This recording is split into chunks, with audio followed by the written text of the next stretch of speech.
Selamat pagi Bapak Ibu, saudara yang saya kasihi dalam Tuhan Yesus. Shalom bagi kita semuanya, teman-teman baik yang ada di Indonesia maupun di tempat lain di belahan bumi ini. Saya bersyukur bisa berjumpa dengan saudara lewat tayangan ini. Dan saya bersyukur bahwa saya bisa menyampaikan firman Tuhan yang mungkin berguna bagi kita semuanya. Bahkan untuk membangun kehidupan Kristiani dalam diri kita masing-masing. Pagi hari ini saya akan menyampaikan satu khotbah yang saya beri judul Rahasia di Bawah Tanah. Berbicara mengenai rahasia adalah sesuatu yang harus diungkapkan karena tersembunyi. Yang saya maksudkan bukanlah di dasar bumi ini yang berisi banyak-banyak mineral, emas, perak, tembaga, minyak, dan sebagainya. Saya tidak menuju pada apa yang saya katakan sebelum ini. Tapi saya ingin membawa kita semuanya membuka suatu rahasia yang benar-benar dari kehidupan ini. Justru dari apa yang kita lihat dari alam sekitar kita, kita bisa melihat bagaimana Allah yang telah menciptakannya. Bahkan oleh karena ciptaannya, kita bisa memuji, membesarkan namanya. Bapak Ibu, sebelum saya menyampaikan firman Tuhan lebih lanjut, saya ingin membacakan satu firman Tuhan yang saya ambil dari kitab Efesus 4 ayat 16 yang berkata demikian. Daripadanya lah seluruh tubuh yang rapih tersusun dan diikat menjadi satu oleh pelayanan semua bagiannya, sesuai dengan kadar pekerjaan tiap-tiap anggota, menerima pertumbuhannya dan membangun dirinya dalam kasih. Sesuatu ayat atau perkataan firman yang disampaikan oleh Rasul Paulus kepada jemaat di Efesus yang berbunyi bahwa setiap kita semuanya haruslah menjadi orang-orang yang terikat. Kita tahu Bapak Ibu, dunia digital hari-hari ini, dunia internet, makanya kita disebut sebagai daring, dalam jaring, berarti ada satu keterikatan satu dengan yang lain. Keterikatan dalam jemaat ini diumpamakan dengan melihat segala sesuatu yang ada sekeliling kita. Saya akan mengajak kita semuanya untuk masuk dan pergi ke satu tempat. Bukan di Indonesia ini, tapi di satu tempat di Amerika. Khususnya di daerah San Francisco, atau tepatnya kurang lebih antara 17-18 km dari San Francisco. Satu hutan yang luar biasa indah yang disebut dengan Muir Woods. Nah, Muir Woods ini begitu mempesona dunia karena Muir Woods ini didapatkan tumbuhan-tumbuhan langka. Tumbuh-tumbuhannya berumur kurang lebih antara ratusan sampai ribuan tahun. Dan di situ disebutkan pohon kayu itu adalah redwood. Redwood adalah kayu yang termahal di dunia ini karena kayunya adalah kayu yang keras tapi mudah dibentuk. Bahkan dari kayunya sendiri banyak orang juga membuat aroma-aroma minyak-minyak wangi daripada getah-getahnya. Tapi Bapak Ibu, ketika kita masuk dalam Muir Woods ini dan kita berjalan, kita melihat pohon-pohon yang begitu besar-besarnya. Tingginya kurang lebih antara 75, 80, bahkan mungkin ada yang 100 meter tingginya. Sangat luar biasa. Diameter pohon ini begitu besarnya, sehingga tangan ini tidak bisa memeluknya. Di sanalah banyak sekali orang-orang berdatangan, para turis-turis dari mancanegara, ingin melihat apa sebenarnya yang terjadi. Dalam perjalanan memasuki Muir Woods ini, seakan-akan kita berjalan dalam keheningan. Kenapa Bapak Ibu? Karena pohon-pohon rosewood ini mempunyai kulit kayu yang begitu tebalnya, yang bisa menyerap semua bunyi-bunyian dan suara. Dan bahkan oleh karena lebatnya juga, matahari seringkali sulit untuk menembus semua ranting-ranting yang ada. Dan ketika kita berjalan dalam hutan ini, seakan-akan kita merasakan satu keheningan mistis yang luar biasa. Menandakan apa, saudaraku? Kita bisa melihat betapa indahnya Tuhan. Di dalam keheningan, kita bisa merasakan dan melihat segala ciptaannya yang indah itu. Dikunjungi oleh banyak turis-turis yang ada di sana. Dan kita akan bertemu dengan penjaga daripada hutan ini. Para turis berkumpul, berbicara dengan penjaga hutan. Satu pertanyaan yang dilontarkan oleh penjaga hutan ini adalah demikian. Kalau kita melihat pohon-pohon yang begitu luar biasa tingginya, daerah ini seringkali ada badai, angin ribut, bahkan gempa bumi sering terjadi. Bagaimanakah sebenarnya pohon-pohon yang begitu besar ini bisa untuk tetap teguh berdiri? Kemudian si penjaga hutan ini berkata, ada satu rahasia yang perlu diungkapkan. Kalau kita melihat pohon-pohon yang begitu tinggi ini, pasti akar-akarnya pasti akan menghunjam jauh ke dalam tanah untuk menopang pohon-pohon ini. Tetapi saya ingin berkata pada kita semuanya, katanya, pohon rosewood ini akarnya bukan akar yang menunjang ke dalam tanah yang paling dalam, tapi akarnya menjalar. Setelah dia masuk dalam tanah yang tidak begitu dalam, akarnya mulai menjalar kemana-mana. Dan ketika akar satu pohon rosewood bertemu dengan akar pohon rosewood yang lain, maka di situ mereka akan melilitkan dirinya satu dengan yang lain, menyatu. Dan disitulah terletak kekuatan pohon rosewood yang bisa tumbuh begitu tingginya, tahan terhadap badai, tahan terhadap salju, tahan terhadap gempa. Karena apa? Dia ditopang oleh pohon-pohon rosewood yang lain. Bapak Ibu sekalian, saya ingin berkata pada kita semuanya, seringkali dalam kehidupan ini kita tidak terlepas daripada badai kehidupan. Mungkin angin ribut di dalam keluarga kita, angin ribut dalam bisnis kita, angin ribut dalam pelayanan kita. Tetapi bagaimana kita bisa bertahan di dalam masalah-masalah seperti itu? Seringkali kita harus melihat apa yang Tuhan sudah taruhkan kepada alam untuk menjadi contoh bagi kita semuanya untuk mengikuti hal tersebut. Pohon rosewood merupakan sesuatu yang perlu kita lihat. Akar-akarnya yang terlilit antara satu pohon dengan pohon yang lain menandakan kita pun harus menjadi orang-orang yang terikat satu dengan yang lainnya. Seperti katakan Rasul Paulus tadi, kita harus menjadi orang-orang yang justru harus menyatukan diri kita, bukan menjauhkan diri kita daripada orang lain. Sehingga Bapak Ibu, saya ingin berkata pada kita semuanya, kesatuan-kesatuan yang dibangunkan di dalam jemaat, kesatuan-kesatuan yang dibangunkan di dalam orang-orang percaya, justru membawa kekuatan dan keteguhan yang luar biasa. Bukankah ada pepatah yang berkata demikian? Bersatu kita teguh, bercerai kita runtuh. Ini merupakan sesuatu yang sangat-sangat ideal bagi kita semuanya. Makanya saudaraku, saya ingin berkata pada kita semuanya, bagaimana engkau menancapkan akar-akarmu, bagaimana engkau menjalarkan akar-akarmu kepada orang-orang lain. Perlu diperhatikan bahwa kita ini harus melihat akar apakah yang kita jalarkan dalam hati kita masing-masing. Saya berkata demikian, di dalam hidup, akar di dalam hati kita itulah yang menjadi fondasi bagi kehidupan selanjutnya. Saya percaya saudaraku, kalau tidak pernah ada akar yang baik dalam hati kita masing-masing, jangan menanamkan akar kepahitan dalam hatimu. Jangan menanamkan akar hina dalam hatimu. Kepahitan, benci, dengki, lepaskan itu semuanya. Karena itu tidak pernah akan bisa menghasilkan sesuatu yang besar.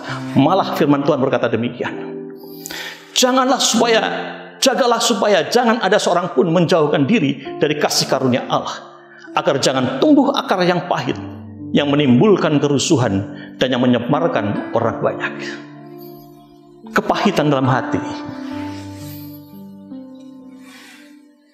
Kita merasakan dendam dalam hati kita masing-masing. Bahkan fitnah-fitnah kita tanamkan dalam hati kita masing-masing.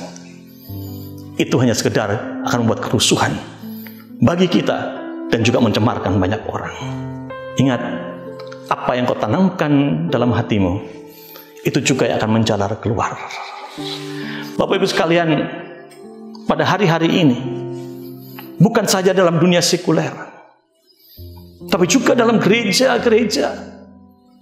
Pertanyaan yang sering kali ditanyakan, mengapa masih banyak kemarahan, kebencian, hujat, pencemaran, fitnah, dan perundungan yang mengatasnamakan agama dan kasih? Di antara orang-orang percaya, di antara orang-orang yang mengenal Kristus yang adalah kasih, masih saja ada kemarahan, kebencian, hujat, pencemaran, dan fitnah, serta perundungan.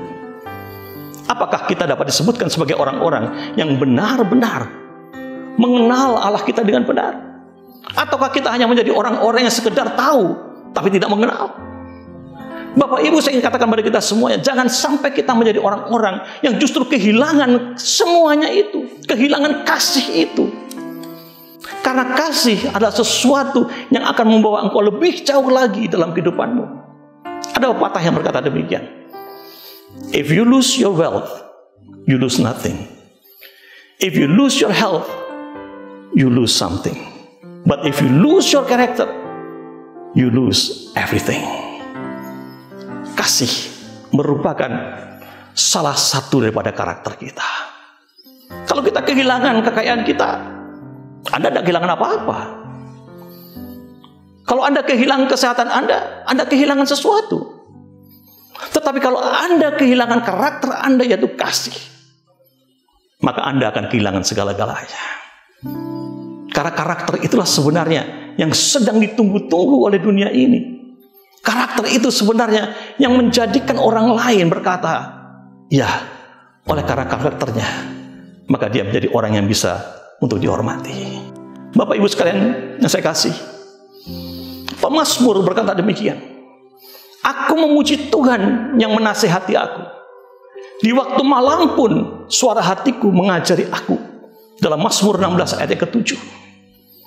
Pemazmur berkata, aku memuji Tuhan yang menasihati aku. Berarti Tuhan sendiri menjadi penasihat ajaib bagi kita semuanya. Dan di waktu malam, suara hatiku mengajari aku. Apakah yang dimaksud dengan suara hati? Bapak Ibu, ketika Allah menciptakan kita semuanya, laki-laki dan perempuan, maka dia menaruhkan suara hatinya sendiri dalam diri kita masing-masing, yaitu nurani yang kita punyai, nurani yang kudus, nurani yang suci. Itu yang kita punyai dalam hati kita. Dan seringkali di waktu malam, suara hati kita itu mengajari kita tentang kebenaran itu. Nah, kita berkata, kalau engkau mengenal kebenaran, maka kebenaran itu akan memerdekakan engkau. Allah setiap hari ingin memerdekakan engkau. Dengan suara hati kita berbicara kepada kita. Dapatkah kita mendengar, merenungkan, dan melakukan suara hati kita yang menyenangkan hati Tuhan? Ketika saya mempelajari tentang arti kata agama, kata agama yang seringkali kita sebut sebagai religius, yang berasal dari satu kata bahasa Latin, yaitu kata religio. Apa sih arti religio? Religio itu berarti menarik, untuk mendekatkan ke dalam hati kita. Apa yang dimaksud? Hatimu yang sudah dipenuhi dengan suara Allah itu. Bukankah Allah berdiam di dalam hatimu? Allah tinggal dalam bait Allah, dan tempat yang paling kudus yang dia cari adalah dalam hatimu sendiri. Dia tinggal di sana. Sudahkah kita menjadi orang-orang yang benar-benar sudah mendengarkan suara Tuhan, suara hati kita untuk berbicara? Makanya pemazmur kembali, atau Salomo menuliskan, jagalah hatimu baik-baik, sebab hatimu menentukan jalan hidupmu. Amsal 4 ayat 23. Hati menentukan jalan hidup. Karakter ilahimu, karaktermu, itu yang akan menentukan jalan hidupmu.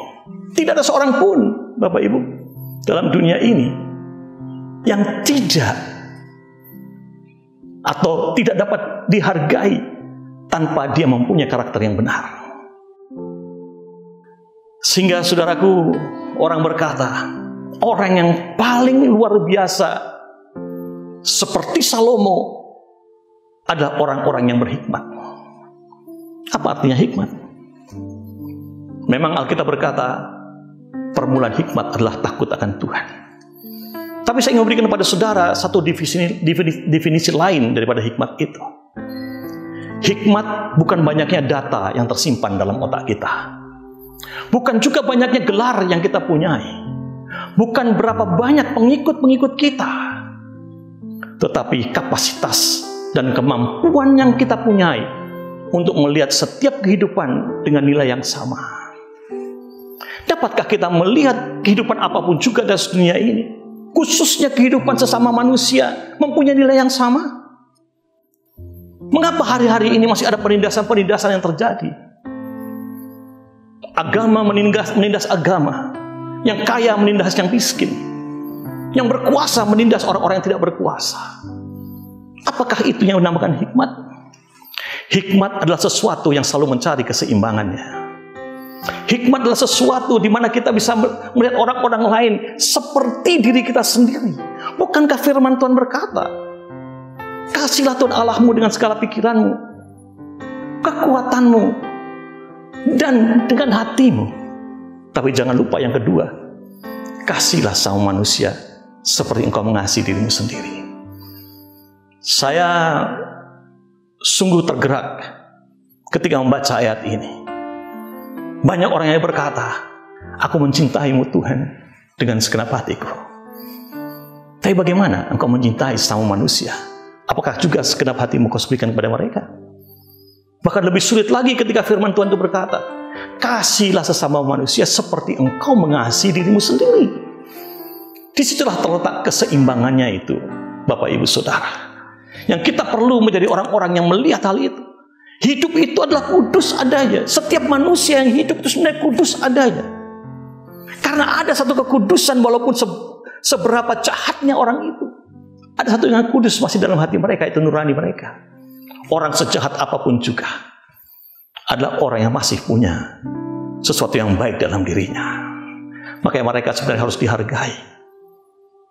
Bapak Ibu kasih dalam Tuhan, Paulus dalam firman-Nya itu berkata bahwa setiap anggota menerima pertumbuhannya dan membangun dirinya dalam kasih. Apakah kasih itu?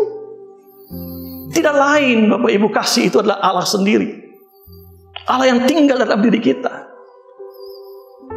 Allah yang selalu memberikan nasihat kepada kita, menegur kita, menuntun kita, membawa kita kembali kepada jalan yang benar. Karena kasih Allah dikatakan sebelum walaupun manusia itu berdosa, Allah tetap mengasihi kita semuanya. Bapak yang kasih dalam Tuhan, tidak ada satu orang pun di dunia ini yang tidak mencari kebahagiaan itu. Dan kebahagiaan itu hanya kita dapatkan kalau kita punyai Yesus dalam hati kita masing-masing. Kita punyai kasih Allah yang melimpah dalam diri kita, yang bisa kita berikan juga kepada orang-orang lain. Bisa kita tularkan kepada orang-orang lain. Maka saudaraku, apakah kebahagiaan itu bagi kita semuanya? Setiap orang mencari kebahagiaan. Dan untuk mendapatkan kebahagiaan, kita tidak perlu mencoba merubah suasana sekeliling kita. Tetapi rubahlah akal budi atau kesadaran Anda. Merubah kesadaran kita tidak lain adalah melihat Allah sebagai pencipta kita. Menciptakan manusia sejak permulaan. Bukankah saudara dan saya lahir sama-sama telanjang? Bukankah raja-raja, konglomerat-konglomerat, orang-orang yang punya kuasa-kuasa besar, lahir pun tidak pernah pakai pakaian? Mereka juga telanjang. Mengapa kita tidak bisa menghargai mereka dalam kesetaraan? Ini yang Tuhan tuntut daripada kita semuanya. Kalau yang kuat bisa memberikan kepada yang lemah, yang kaya bisa memberikan kepada yang miskin, yang berkuasa berikan perlindungan bagi orang-orang yang tidak berkuasa. Betapa indahnya hidup ini.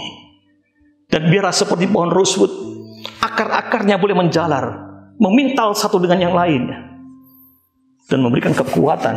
Bahkan ketika satu tunas rosewood yang kecil mulai tumbuh, Dia sudah terlebih dahulu melilitkan akar-akarnya yang mungkin belum kuat itu. Melilitkannya pada akar-akar yang lain. Dan menjadi kesatuan. Dan dia dapat tumbuh. Menjadi besar. Menjadi tinggi. Dan akhirnya menjadi pohon yang benar-benar teguh berdiri. Bapak Ibu sekalian, saya ingin berkata pada kita semuanya. Seringkali dalam kehidupan ini, saya pun dalam kehidupan saya, sering mengalami masalah-masalah. Tidak pernah ada manusia yang tidak punya masalah dalam hidupnya. Saya tahu sejak saya kecil, saya dibaptis secara Katolik. Diajari oleh ibu saya tentang nilai-nilai Katolik dalam kehidupan saya. Sejak masih SD, saya diajak ibu saya ke gereja dan gereja dan gereja. Tapi satu saat ketika saya menerima Ekaristi saya yang pertama, saya masih ingat waktu itu saya berumur 6 tahun. Betapa senang dan bahagianya saya. Karena dalam pikiran saya adalah ketika Ekaristi itu aku ambil dan aku makan, Allah menyatu dengan aku di dalam hatiku. Saudara, Bapak Ibu kasih dalam Tuhan, sejak saat itu saya rajin bersekolah. Saya rajin untuk mencari Tuhan. Saya tidak menyombongkan diri. Tapi sejak SD sampai SMA, angka-angka kelulusan saya tidak pernah di bawah angka 8. Bahkan di SD, angka kelulusan saya adalah 9,5. Saya belajar. Saya tahu nilai-nilai kekristenan yang ada. Nilai-nilai Katolik ditanamkan dalam diri saya. Sampai suatu saat seorang romo, seorang pastor yang bernama Pastor Blondel, melihat saya dan berkata pada saya, maukah engkau menjadi putra altar? Saya menyerahkan hidup saya dan saya menjadi seorang putra altar, melayani pastor dalam misa-misa yang ada. Saya diajari oleh Pastor Blondel, di samping ibu saya, nilai-nilai kekristenan, nilai-nilai Kristus di dalam kehidupannya untuk menjadi cermin dan teladan bagi saya. Saya tahu apa artinya menjadi pelayan. Dan saya bersyukur dalam waktu ke waktu Tuhan tetap memanggil saya dalam pelayanan ini. Akhirnya kerinduan saya untuk mengenal Tuhan lebih baik. Saya mulai belajar firman Tuhan, mulai belajar Alkitab. Dan akhirnya Bapak Ibu, tahun 87, saya mendirikan satu gereja bersama dengan teman-teman lain di Indonesia ini. Dan sampai beberapa bulan yang lalu, saya selesai dalam tugas saya mengembalakan satu jemaat. Itulah kebanggaan. Itulah menjadi kebahagiaan saya. Bisa melayani Tuhan secara tuntas. Tapi di tengah-tengah segala pelayanan-pelayanan itu, apakah tidak ada badai? Badai pasti ada. Setiap saudara dan saya dalam hidup ini tidak pernah lepas daripada badai itu. Tapi bagaimana cara kita untuk bisa melepaskan diri daripada badai itu? Survive daripada badai itu? Tergantung pada hubunganmu dengan Tuhan. Ketika badai itu melanda saudara, ada satu kata-kata yang perlu saudara katakan. I have to move on. Saya harus untuk berjalan kembali. Melanjutkan kembali kehidupan ini. Dan ketika Anda mempunyai kata-kata itu dalam diri Anda, engkau akan seperti teguhnya pohon rosewood. Karena engkau punya jalinan-jalinan dengan orang lain. Engkau punya teman-teman yang lain yang bisa menasehati saudara, bisa menguatkan saudara. Tapi di tengah-tengah itu semuanya, juga ada orang-orang yang akan tertawa dengan segala masalah yang engkau akan hadapi. Tapi dengar Bapak Ibu, selama engkau punya Tuhan Yesus Kristus, Dialah akan membuat engkau menjadi move on. Dialah akan menjadikan engkau melanjutkan perjalananmu. Makanya firman Tuhan berkata, perlakukanlah orang lain seperti kalian ingin diperlakukan oleh mereka. Sebab inti hukum Musa dan ajaran nabi-nabi, itulah inti hukum Musa dan ajaran nabi-nabi. Ketika kita punya banyak jaringan-jaringan bersatu dengan orang lain, perlakukanlah mereka itu seperti engkau ingin orang lain juga memperlakukan dirimu. Karena itulah sebenarnya hukum Musa dan ajaran para nabi. Kita perlu menjadi orang-orang yang seperti demikian itu. Ayo, move on daripada segala masalah-masalahmu. Move on daripada segala tekanan-tekanan yang kau terima. Karena saya percaya Bapak Ibu bahwa apa dikatakan dalam Filipi 4:13 berkata demikian. Segala perkara dapat kutanggung di dalam Dia yang memberikan kekuatan kepada aku. Ayo, kita kembali bergandengan tangan satu dengan yang lain. Sesama jemaat, ayo bergandengan tangan satu dengan yang lain. Sesama orang-orang Kristen, ayo kita bergandengan tangan. Jangan melihat denominasi apa kau berada. Apakah engkau Katolik, apakah engkau Kristen, apakah engkau Protestan, Pentakosta. Ayo kita bergandengan tangan. Seperti akar-akar pohon rusut melilitkan diri satu dengan yang lain, menjadi kekuatan untuk kita dapat berdiri dengan teguh. Tuhan akan memberkati saudara. Tuhan, aku berdoa bagi kita semuanya yang hari-hari ini Tuhan mengalami masalah-masalah dalam hidup kami.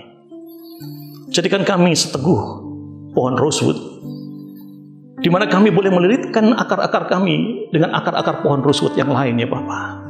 Menerima kekuatan itu, dan oleh karena kekuatan itu juga Tuhan, kami akan menerima pertumbuhan kami. Pertumbuhan yang semakin hari semakin tinggi dan semakin tinggi. Dan itu akan tetap tinggal untuk selama-lamanya. Karena Engkau Allah yang kekal tinggal dalam hati kami masing-masing, ya Tuhan.